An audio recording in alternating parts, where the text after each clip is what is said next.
Hello again, ladies and gentlemen. Back with you on my walk and talk. I got some stuff I want to talk about. As soon as I get my glove on, oh boy, there we go. Anyways, I want to talk a little bit more about little nuggets of wisdom, little adages, axioms that we all know and have been translated into almost every language on the planet. It seem to be common wisdom amongst the human race. I talked about the one of you can lead a horse to water you can't make him drink. Just one little story about that. I was talking about with my son-in-law yesterday as we were driving to go skiing or coming back. I can't remember. But recently we were playing a game with my grandson and several adults. My 8-year-old grandson was in there, and I can't remember the name of the game, but everyone holds up on the forehead a famous person they've been dealt and put on their forehead. They don't know it themselves. They're trying to figure out who they've got a famous person or character on their forehead. And the other night I was, and the rules of the game go that you can keep asking questions as long as you get yes answers. Once you get a no answer, you have to wait your turn for everyone to go around, you know. And so I was thinking, man, I want to zero it down around. They're trying to give me hints. Everyone was trying to help their cognitive challenged father or father-in-law some good advice. They kind of wanted to give me some hints of the types of questions I should ask. And I basically agreed with him, but I wanted him asking in a way that I'd know I get a yes answer, so I could continue to ask more questions. And they said you need to focus in on the occupation. I'd already asked if it was a politician or something like that, but they wanted to kind of ask a more specific question. And I was hesitant to do that because I didn't want to just fire off a question that I knew would be a no, you know, like, oh, is he a painter? Or is he, you know, I don't want to get that specific yet, right?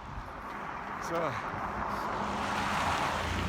they were getting so frustrated with me because I would refuse to ask that kind of a question, the kind of questions they were suggesting. And at the same time, we were trying to teach my 8-year-old how to do the same thing. And he was resisting. He didn't want to be told what to ask, right? He immediately wants to go to a very specific question. Is it Nemo? Or is it, you know, right to a specific character? But both of us were stubborn in our own ways, you know. Him at 8, me at 62. We're both stubborn, and that's kind of how you can lead a horse to water, but you can't make it drink. That old adage that I'm sure it translates into every language. But there's just some things in the human experience that seem to be common amongst all people. But it got me thinking about, you know, the nuggets of wisdom, you know, all kinds of axioms that we have in our language that also like the parables of Christ. I just love, that's my favorite part of the New Testament, is the parables of Christ, you know, comparing the kingdom of heaven is like a man going into a faraway country, and he leaves his household in charge, leaves his what do you call it, servants in charge, and he gave one 5 talents, you know, the parable of the talents, and the way that we're supposed to increase our talents and not go and hide them in dig a hole and bury them so they don't get stolen. We've got to share our talents. and we increase them by sharing them. So anyways, there's just so many different nuggets of wisdom, but uh,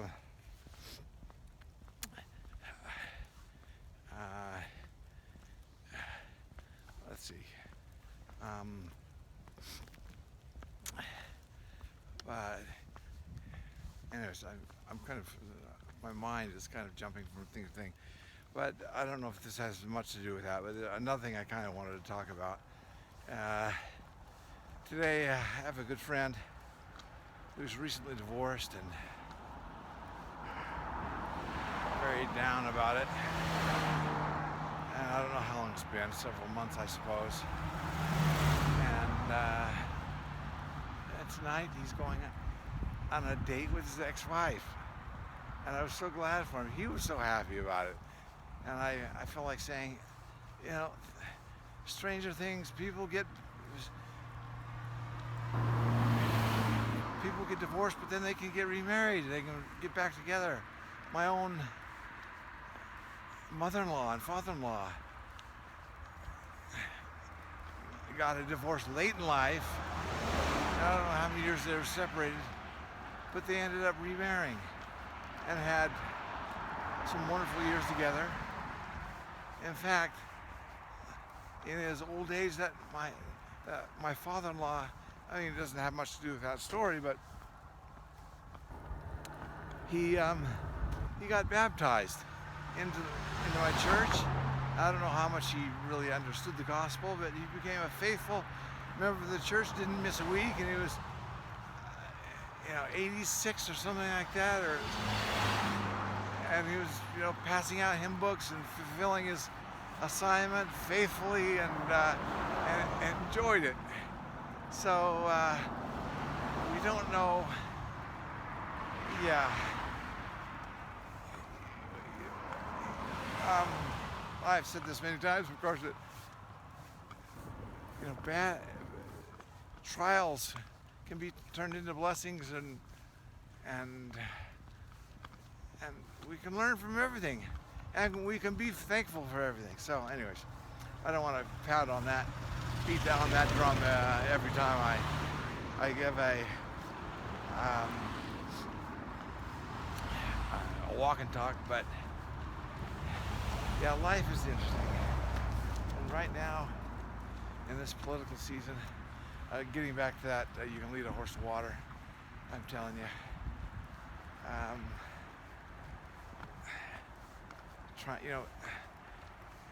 It seems to be so divided our country, and you can hardly talk to those who, seems like you can hardly have any conversations with those who don't think like you, because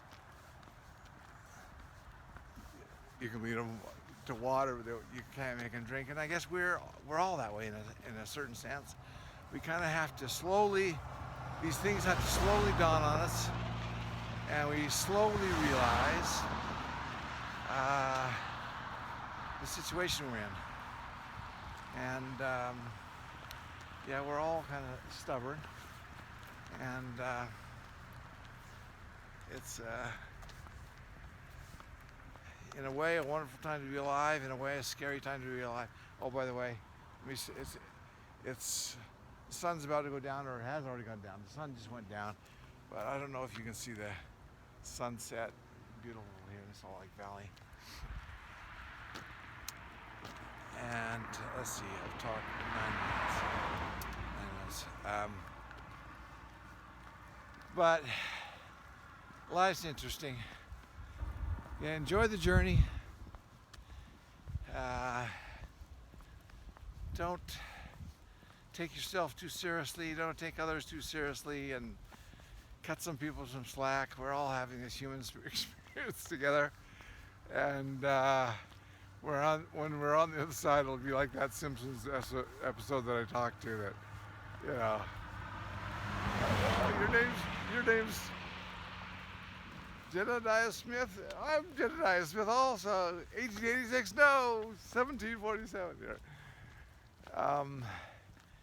It's kind of like,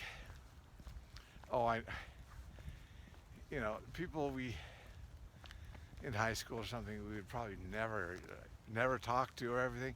if we're out in the world in another country or something, we run into somebody from our high school that we maybe never knew and talked to them, oh my heavens, we just have an instant connection with them. Where, oh yeah, hey, went to Sky, yeah, you went to Sky, hey, you know, we're all connected, and yeah, cut people some slack. Enjoy the journey. Don't take yourself so seriously. Don't take others too seriously. And I mean, there are times when we have to speak up and take a stand, but it's like, my good friend Scott, Scott Palmer, talked about this on his last video, the parable of the wheat and the tares, and why does there seem to be so many crazy things going on, even in the church, that we just kind of, what? We have us scratching our heads. And he says, you know, don't don't jump the ship. Hang on to the good ship Zion, I think is what he calls it. Stay in the church. You know, these things will work themselves out. Yeah, there's wisdom in the parable of the wheat and the tares. You know, you don't go scorched earth and tear up the wheat with the tares. You kind of let people make their mistakes, and hopefully they come to a certain understanding, and things start to click, and they jump back in the ship, and they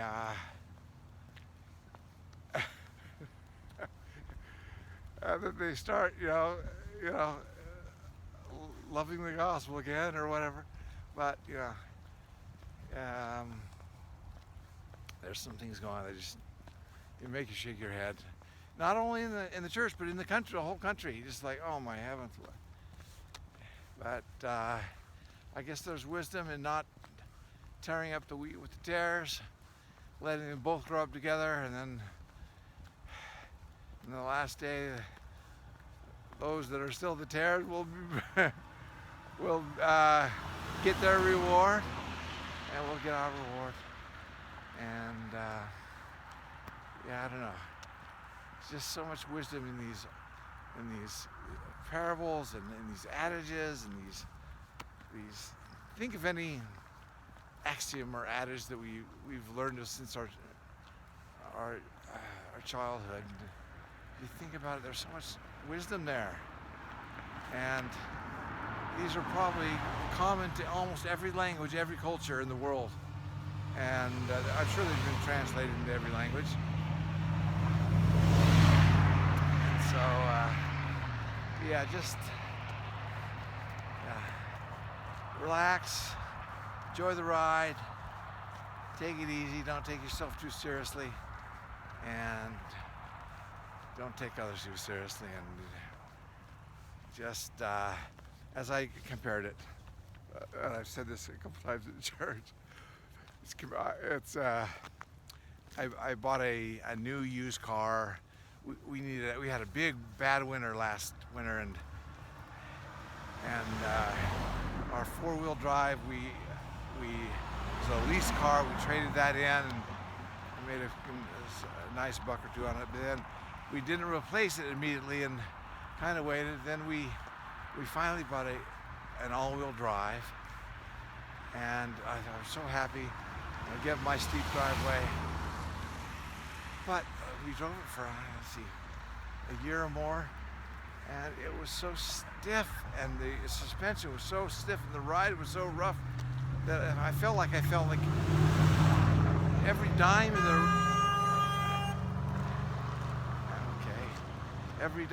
in the road I could feel, and it was like I was being punched and beat up. And we took some an older couple into the mountains and a nice mountain ride. And I came home and I was like, oh my heavens, I cannot drive this car any longer. It's so rough.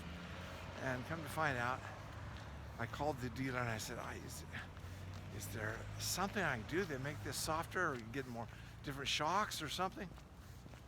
Come to find out, there is three modes of driving modes available in my car, and I didn't read the owner's manual, which I compared to the scriptures. If I had read the scripture, I would have known that in the owner's manual there's a celestial mode, as it's called comfort mode. There's normal mode, which could be compared to terrestrial mode, or sport mode, which is the roughest of them all. I mean, it's just celestial mode. So anyways, I finally found the celestial mode, and now I can, it's still not, as luxurious as I would like it to be, but it's a lot softer and bearable now. I've got my all-wheel drive, and I can bear the world now. Whereas before, I compare it to those who don't put things in celestial mode. They're feeling everything and take offense to everything, and everything gets them riled up, and they just expect perfection from everybody else in the world, but not of themselves. Something like that. So, anyways, I thought that was a wise lesson that kind of just dawned on me as I had this experience with my car. So anyways, that was 16 minutes. Keep your car in celestial mode, and you don't feel the bumps quite as hard, and you enjoy life much better. Thank you. Bye-bye.